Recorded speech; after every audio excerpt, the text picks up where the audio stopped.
Eh bien le bonjour, alors on se retrouve pour cette séance de trading le jeudi 16 mai 2024. On va passer tout de suite au contexte news. Alors on va voir les chiffres du chômage à 14h30 qui vont tomber. On aura alors impossible de prendre un trade sur Wicked là-dessus, mais sur FTMO ça sera ok. Bon, ça nous dérange pas trop parce que on prend jamais de trade avant l'Open US. On aura une news 2 étoiles à 15h15, production industrielle. Pareil, ça nous impacte pas. Et 16h et 16h30, on aura des discours du membre du FOMC qui est noté 2 étoiles et là-dessus, aucune restriction pour les profils. Donc on a quand même plutôt le champ libre aujourd'hui, même si on va faire un petit peu attention en période 16h, 16h30 pour les discours des membres du FOMC. Alors, pour le Dow Jones, on est au-dessus des moyennes mobiles vertes, on a largement cassé les 61,8, on se dirige tranquillement vers les plus hautes clôtures daily des anciennes ATH. On se dirige tranquillement. En H4, j'attends que l'indicateur charge. Allez, allez, voilà. On est au-dessus des moyennes mobiles vertes, mais on a quand même un setup de retournement. On a une bulle apesanteur rouge qui est le plus haut du mouvement. Donc, elle est validée, elle est dans la méthode. Techniquement, je devrais la prendre, mais bon, je fais de l'intraday, hein, je fais pas du swing. Mais les gens qui shortent des futurs, par exemple, et ils pourraient shorter le marché si ils ont confiance aux bulles apesanteur. Ça nous donne comme objectif les 39 750. 39 750, ça nous fait quand même une belle correction de pratiquement 300 points. Mais c'est l'objectif de la bulle. Est-ce que cette bulle va marcher ou pas? Ça, on peut pas le deviner. Il y a des bulles qui marchent, il y a des bulles qui marchent pas. Mais en tout cas, elle est là, quoi. Donc ça nous met un petit peu le haut là, entre guillemets. Excusez-moi. Désolé. Alors, à part ça, on n'a pas vraiment d'obstacle en termes de zone. On a un obstacle entre guillemets technique parce que y a une bulle, mais on n'a pas d'obstacle de zone. Ça veut dire que si on casse, on fait un plus haut de la bulle, entre guillemets, elle est invalidée, donc on peut continuer à payer. En termes, c'est tout ce qu'il y a à dire. En H1, on est au-dessus des moyennes mobiles vertes, on commence à avoir un espèce de petit squeeze des bandes de Bollinger, et on commence à montrer un petit peu de bon voilà, on a fait une belle bougie haussière hier, pour l'instant c'est un peu plus calme. Donc en termes de plan, alors je sais pas si je suis un petit peu biaisé par la bulle H4, mais ça me donne pas trop envie de payer là tout de suite. Donc on attendra un très très gros repli pour payer sur la zone justement de l'objectif de la bulle. En cas de petite correction, on est encore au-dessus des moyennes mobiles, on peut payer. Par exemple, voilà, on a un truc à, je sais pas, 40 020. Un stop à 40 points. Et on peut payer un OPR là-dedans, par exemple. En cas de petite correction, vu qu'on sera encore au-dessus des moyennes mobiles. Et j'ai calculé, si on casse le plus haut, et avec un stop standard à 40 points, et on n'a pas de ratio 2 avant la petite zone de clôture en daily des bougies. Donc ça, pas possible. Ça me donne pas envie de payer les espèces de cassures par l'eau parce qu'on commence à se rapprocher fortement de la TH sur le Dow Jones.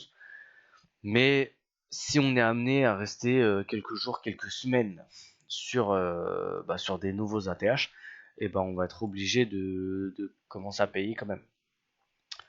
Peut-être avec un peu plus de précaution, mais quand même.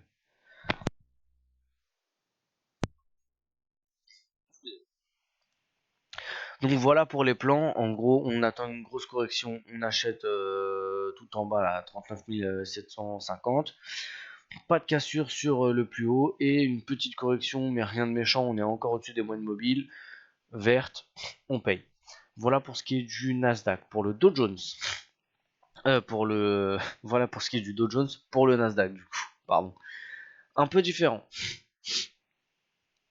Un peu différent, pourquoi? On est au-dessus des moyennes mobiles, mais on fait un nouvel ATH aujourd'hui. On le faisait pas hier, et aujourd'hui on fait un nouvel ATH. Donc jour historique, on a fait un plus haut historique aujourd'hui sur le Nasdaq. Alors, on n'a pas de setup de retournement. En H4, on a des bulles, mais elles sont vertes.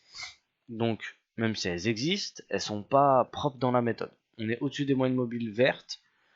Et on a une espèce de petite zone qui était un petit peu le haut de range. Je sais pas si vous vous souvenez, on était dans un range ici. Voilà, ça fait ping-pong, ping-pong, ping-pong, ping-pong là-dedans. Et bah du coup, ça a fait quand même 3 fois support. Bah là, on a cassé ce range, cette petite ligne. Donc, la logique voudrait que on vienne se réappuyer un petit peu sur cette zone. On va voir plus tard dans les plans comment on va utiliser ce truc là. En tout cas, on est au-dessus des moyennes mobiles vertes, on n'a pas de setup de retournement puisque les bulles sont vertes et pas rouges. En H1, au-dessus des moyennes mobiles vertes, oh excusez-moi, au-dessus des moyennes mobiles vertes et squeeze de bande de Bollinger, un petit peu comme le Dow Jones. Du coup, plusieurs setups. On vient corriger un peu sur la zone de clôture daily qu'on a parlé tout à l'heure. On peut payer là-dedans. Dans le cas où on corrige pas aussi fort que ça, mais on est au-dessus des moyennes mobiles, un petit peu comme le Dow Jones, si on a un OPR qui nous offre un ratio de 2 sur une cassure par le haut, une réintégration, sans obstacle, on y va. Maintenant, je l'ai mis un petit peu plus moins coloré, ce petit truc là. Est-ce que là tout de suite j'achète la cassure de plus haut historique sur un OPR par exemple et que je cherche à le payer? C'est une question qu'on peut se poser, mais pour la grosse vague des d'ATH en janvier, je crois.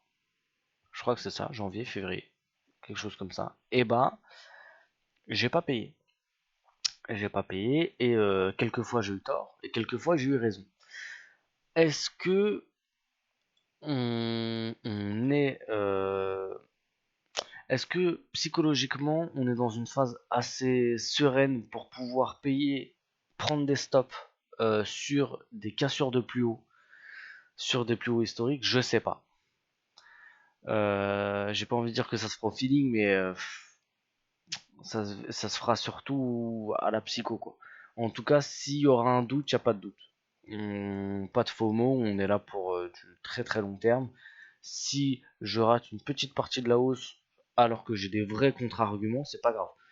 Je peux considérer ça que le contre-argument d'être sur un plus haut historique, c'est comme le contre-argument de pas avoir le bon bruit sur une div ou la mauvaise clôture sur une bulle. Donc on prendra quand même en compte les contre-arguments, mais c'est une question qu'on peut se poser. Je vous souhaite une très très bonne journée de trading et voilà, je vais tâcher d'être très très prudent pour la séance à venir. Salut à tous et à ce soir pour le débrief si jamais je prends un trade aujourd'hui. Ciao.